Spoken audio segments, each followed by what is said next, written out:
যে সে যেহেতু আমার সাথে উঠা বসা করে, আমি তাকে দ্বীনের কথা বললে সে সহজে গ্রহণ করবে।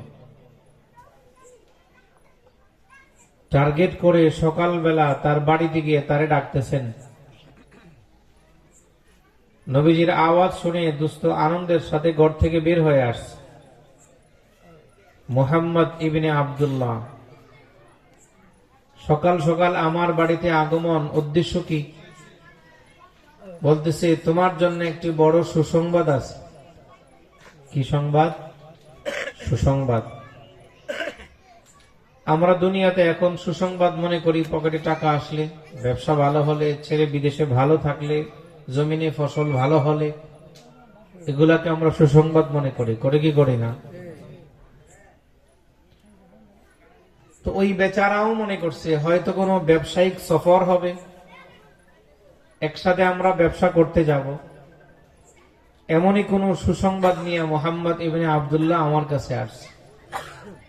মক্কাতে নবীজির তখন নাম ছিল মুহাম্মদ ইবনে আব্দুল্লাহ।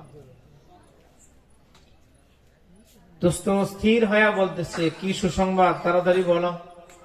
দামেস্কে আমাদের সফর হবে না, সিরিয়াতে আমাদের কাফেলা যাবে, কয় তাও না। তাহলে আমাদের সফর ব্যবসা বাণিজ্য কোথায় হবে? আমি তোমাকে দুনিয়ার কোন সুসংবাদ দেওয়ার জন্য আসি নাই। তো কি জন্য আসছ?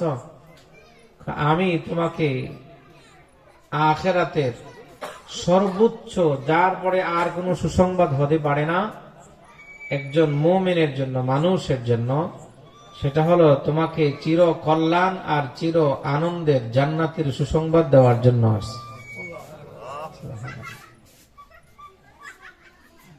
হঠাৎ করে জান্নাতের সুসংবাদ কিভাবে? জানো জানো, আল্লাহ তো আমাকে নবী বানিয়েছে। সুবহানাল্লাহ বলেন। আল্লাহ আমাকে কি বানিয়েছেন? নবী। শুধু নবী বানান নাই, আল্লাহ তাআলা আমাকে সাইয়্যিদুল মুরসালিন, শেষ নবী, সবচেয়ে বড় নবী বানিয়ে পাঠিয়েছেন। তুমি যদি এখন আমার সামনে তাওহীদ আর রিসালাত, আল্লাহ তাআলার একত্ববাদ আর আমি যে শেষ নবী, শ্রেষ্ঠ নবী, এই কথার স্বীকারোক্তি যদি তুমি দাও, তাহলে তোমার সাথে আমার ওয়াদা, তোমাকে চির জান্নাতের সুসংবাদ এবং তোমাকে চির জান্নাত দেওয়ার জিম্মাদার আমি নবী হয়ে যাব। সুবহানাল্লাহ। এতক্ষণ তার চেহারার অবস্থা ছিল একরকম, এখন যখন শুনছে সে জাতি ছিল ইহুদি। কি ছিল? ইহুদি। যখন শুনতেছে যে এক আল্লাহকে মানতে হবে, মুহাম্মদ সাল্লাল্লাহু আলাইহি ওয়াসাল্লামকে শেষ নবী, শ্রেষ্ঠ নবী মানতে হবে, সে তো শ্রেষ্ঠ নবী মানবে না। ইহুদিরা কয় খোদায় বিশ্বাসী? দুই খোদায়। কয় খোদায়? হযরত উযাইর আলাইহিস সালামকে তারা আল্লাহর বেটা মনে করে। এখন সে চিন্তা করলো, যদি আমি আমার দোস্ত মুহাম্মদ ইবনে আব্দুল্লাহর দাওয়াত গ্রহণ করে আমার দ্বীনকে ত্যাগ করতে হবে, ছেড়ে দিতে হবে, তো এটা তো আমার দ্বারা সম্ভব না। এই দাওয়াত শোনার পরে তার চেহারা, মনোভাব, মনস্থির পরিবর্তন হয়েছে। সে বলতেছে, দেখো তোমার সাথে আমার দোস্তি আছে, এটা একটা, ওই জায়গায় দোস্তি থাকবে, কিন্তু তোমার দ্বীন, তোমার মতবাদ, তোমার দাওয়াত, তোমার এই সুসংবাদ গ্রহণ করার মানসিকতা আমার নেই, আমি পারবো না। সবার কপালে সব জিনিস জোটে? সবার কপালে ভালো জিনিস জোটে? জোটে না। নবীজি যে আবেগ নিয়ে গেছেন, আগ্রহ নিয়ে গেছেন, ওইটা দপ করে নিচে চলে আসছে।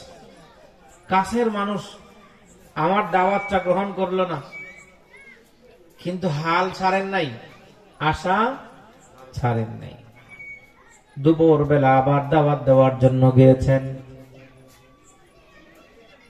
দুস্তর বাড়ির সামনে দাঁড়ায় দাওয়াত দিতে গিয়ে দুস্তকে ডাকতেছেন, বের হয়ে আসো, তোমার সাথে আমার কথা আছে। ইহুদি আবার ঘর থেকে বের হয়ে আসছে। মুহাম্মদ আবার কি কি সংবাদ নিয়ে আসছো, কি কথা বলার জন্য আসছো? আপনার আমার পয়গম্বর সরকারে দু জাহাঁ বললেন, তোমার জন্য চিরকল্যাণ আর চির সুসংবাদ নিয়ে তোমার সামনে আসছি। ইহুদি ডাক দেয়া বলে, সকালবেলা তোমাকে আমি বলে দিলাম চূড়ান্ত ভাবে তোমার সাথে আমার বন্ধুত্ব আছে, এটা বন্ধুত্ব থাকবে, কিন্তু তোমার দিন মতবাদ ধর্ম গ্রহণ করা সম্ভব নয়। এটা আমি গ্রহণ করতে পারবো না। তাহলে আমার পরিবার পরিজন, আমার বংশের লোকেরা, আমার আত্মীয় স্বজন, আমার ধর্মের লোকেরা আমাকে তাদের থেকে আলাদা করে দিবে, তাদের থেকে বের করে দিবে। নবীজি আবার চলে আসছেন। রাত্রিবেলা চিন্তা করতেছেন, দিনের বেলা সে তো আমার সামনে কালেমা পড়ে নাই, রাত্রিবেলা যদি একা একা কালেমাটা পড়ে, তাও তো একটা লোক আমার দলে চলে আসলো। নবীজি রাত্রিবেলা আবার যে ডাকতেছেন, দোস্ত আসো, ঘরে আছো। ঘুমায় গেছে, ঘুম চোখে নিয়ে আল্লাহর পয়গম্বরের আওয়াজ শোনার পরে দৌড়ে আগর থেকে বের হয়ে আসছে। এত রাত্রে কি জন্য আসছো? কোন দুঃসংবাদ কয় না, কোন সমস্যা কয় না। কেন আসছো? কয় আবার সেই সকাল আর দুপুরের দিনের দাওয়াতটা নিয়ে তোমার সামনে আমি আসছি। এবার ইহুদির মেজাজ চরম পর্যায়ের খারাপ হয়েছে।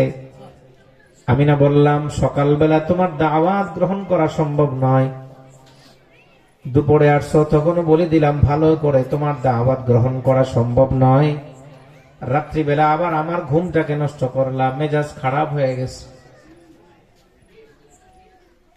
নিজেকে কন্ট্রোল করতে না পারে বিশ্বনবী সাইয়্যিদুল মুরসালিন আল্লাহ পয়গম্বরের দেহের উপরে, মোবারক শরীরের উপরে সে আঘাত করতে আরম্ভ করলো। নবীজির উপরে আঘাত করলো। কয়েকবার আঘাত করে পয়গম্বরের মুখের উপরে দরওয়াজাটা বন্ধ করার আগে বলে, যদি দুনিয়ার কোন সুসংবাদ নিয়ে আমার সামনে আসতে পারো তাহলে আসবা, এই আখিরাতের একত্ববাদ আর তাওহীদের সুসংবাদ নিয়ে আমার কাছে আসার দরকার নাই। আমি একটা জাতের মানুষ, একটা ধর্মে আমি বিশ্বাস করি। নতুন মতবাদ আর ধর্ম গ্রহণ করা আমার পক্ষে সম্ভব নয়। দরওয়াজা মুখের উপর লাগায় ঘুমাই গেছে। রাত 10টা বাজে, তখন পয়গম্বর তার বাড়ির সামনে বসা। রাত 12টা বাজে, তখন বিশ্বনবী তার বাড়ির সামনে বসা। সারা রাত নবীজি তার বাড়ির সামনে বসে বসে একা একা চিন্তা করলেন আর কান্না করলেন, আফসোস করলেন।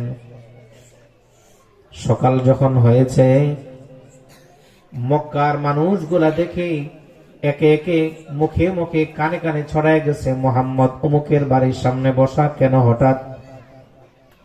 চোখের মধ্যে পানি, কান্না করে এই আওয়াজ মক্কার অলিতে গলিতে ছড়ায় গেছে। সবাই দৌড়াইয়া দেখার জন্য গেছে কোন দুঃসংবাদ আছে কি। মক্কার সর্দার যারা ছিল সবাই জিজ্ঞেস করে, মুহাম্মদ কান্না করো, কোনো সমস্যা? নবীজি কথা বলেন না। সারা রাত না ঘুমানোর কারণে চেহারার মধ্যে কেমন একটা ঘুমের একটা প্রভাব, কান্না করতে করতে চোখ ফুলে গেছে। নবীজি কোনো কথা বলেন না। অনেক মানুষ জমা হয়েছে ইহুদির বাড়ির সামনে। খুতুবাতে জুলফিকারের মধ্যে আসছে পাকিস্তানের প্রসিদ্ধ বুজুর্গ জুলফিকার আহমদ নকশবন্দি দামাত বারাকাতুহু আলিয়া, উনি ওনার খুতুবাতের মধ্যে লেখেন, আবু জেহেল, আবু লাহাব, উতবা, সাইবা সবাই মিলে মুহাম্মদ সাল্লাল্লাহু আলাইহি ওয়াসাল্লামকে জিজ্ঞেস করেন, মুহাম্মদ তোমাকে সে মেরেছে? নবীজি কোনো কথা বলেন না। মানুষের আওয়াজ শুনে ইহুদি ঘর থেকে বের হয়ে আসছে, কি ব্যাপার, আমার বাড়ির সামনে এত মানুষ সকাল সকাল? এবার মক্কার সর্দাররা জিজ্ঞেস করে, ইহুদি, মুহাম্মদ তোমার বাড়ির সামনে বসে কান্না করে কেন? কান্না কি কারণ? তোমার সাথে ভালো সম্পর্ক ছিল, তুমি তাকে ব্যবসায়িক ভাবে ধোঁকা দিয়েছ? কয় না। তোমার সাথে কোনো লেনদেন? কয় তাও নয়। তাহলে কেন কান্না করে? ইহুদি বলে, কান্নার কারণটা আমি তোমাদেরকে বলি। মুহাম্মদ আমাকে সকালবেলা দাওয়াত দিয়েছে, দিনের দাওয়াত, একত্ববাদের দাওয়াত গ্রহণ করেনি। দুপুরে দিয়েছে, গ্রহণ করেনি। রাত্রিবেলা আমি মাত্র ঘুমাইছি, চোখ আমার লাগছে, তখন আয়েশা আমাকে দাওয়াত দিয়েছে, আমি দাওয়াত গ্রহণ না করে আমার মনের আক্রোশ ছিল, মেজাজ খারাপ হয়ে গেছে, আমি তাকে আঘাত করেছি। মনে হয় আমার আঘাতের কারণে কান্না করে, যদি আমার আঘাতের কারণে কান্না করে আমি তার কাছে ক্ষমা চেয়ে নেব। মুহতারাম দোস্ত আহবাব, এবার আপনার আমার পয়গম্বর জবান খুলে বলেন না, তুমি আমাকে আঘাত করেছো এই জন্য কান্না করি না, আমার কান্নার কারণটা হলো ভিন্ন, কেন কান্না করো? এবার আপনার আমার পয়গম্বর দরদ মাখা কণ্ঠে মায়া নিয়া বলতেছেন, দোস্ত তুমি আমার সাথে দীর্ঘদিন ব্যবসা বাণিজ্য করো, উঠা বসা করো, একই শহরে বসবাস করো, আল্লাহ আমাকে শ্রেষ্ঠ নবী বানিয়ে দুনিয়াতে পাঠিয়েছেন, আমাকে সাইয়্যিদুল মুরসালিন বানিয়েছেন। আমি চিন্তা করলাম তুমি আমার সাথে ব্যবসা বাণিজ্য করো, কিন্তু দাওয়াত যদি গ্রহণ না করে কবরে যাও, কিয়ামতের ময়দানে তুমি জাহান্নামে জ্বলবে। অথচ আমাকে দেখেছ কিয়ামতের ময়দানে জাহান্নামে জ্বলবে, অথচ আমাকে ভালোবেসেছ, কিয়ামতের ময়দানে জাহান্নামে জ্বলবে। কিন্তু আমার সাথে উঠা বসা খাওয়া দাওয়া করেছো, শুধু দিন না মানার কারণে জাহান্নামে যাবে। এই জন্য সকালবেলা তোমাকে দাওয়াত দিলাম, আমার দিলে আশা ছিল তুমি আমার দাওয়াতটা গ্রহণ করবে, না করে ফিরিয়ে দিলে। আমি আবার দুপুরে তোমাকে দাওয়াত দিলাম, তুমি আমার দাওয়াতটা গ্রহণ না করে তুমি আমাকে ফিরিয়ে দিলা। আবার রাত্রিবেলা তোমাকে দাওয়াত দিয়েছি, বিশ্বাস করো সকাল থেকে দুপুর অবধি পর্যন্ত তোমার চিন্তায় আমি খাওয়া দাওয়া করিনি। আবার দুপুর থেকে রাত অবধি পর্যন্ত তুমি কিভাবে আমাকে দেখার পরেও দিন না মানার কারণে, শুধুমাত্র তাওহীদে বিশ্বাসী না হওয়ার কারণে জাহান্নামে জ্বলবে, এই কথা চিন্তা করে করে সারা রাত কান্না করে কাটায় দিয়েছি। শুধুমাত্র তোমার মায়ায়, তোমার দরদে আল্লাহ তাআলা ইহুদির দিলের মধ্যে দ্বীনের আলো, ঈমানের আলো জ্বেলে দিলেন। ইহুদি ডাক দিয়া বলে, মুহাম্মদ, যেই মানুষটা সকাল থেকে নিয়ে দুপুর পর্যন্ত, দুপুর থেকে নিয়ে সন্ধ্যা, রাত, রাত থেকে নিয়ে পরের দিন সকাল পর্যন্ত একটা মানুষকে তাওহীদের কথা শোনানোর জন্য এত চিন্তা মেহনত ভাবতে পারে, সেটা আসলে সাধারণ কেউ নয়। গতকাল কি তুমি আমাকে একা একা দাওয়াত দিয়েছো, আমি গ্রহণ করিনি। এবার আমার সামনে মক্কার সকলে দাঁড়ায় আছে, সাক্ষী থাকো, হাত বাড়ায় দাও, আমাকে তোমার সেই কালেমাটা পড়ায়া তোমার অন্তর্ভুক্ত তাওহীদের দলে আমাকেও একজন সদস্য বানাও। সুবহানাল্লাহ।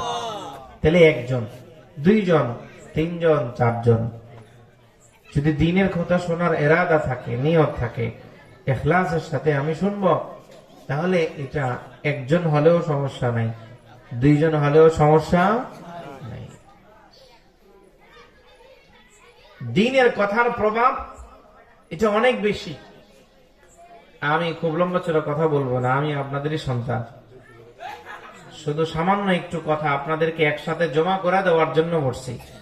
আমার একটা বাস্তব ওয়াকিয়াতের কথা মনে পড়ছে।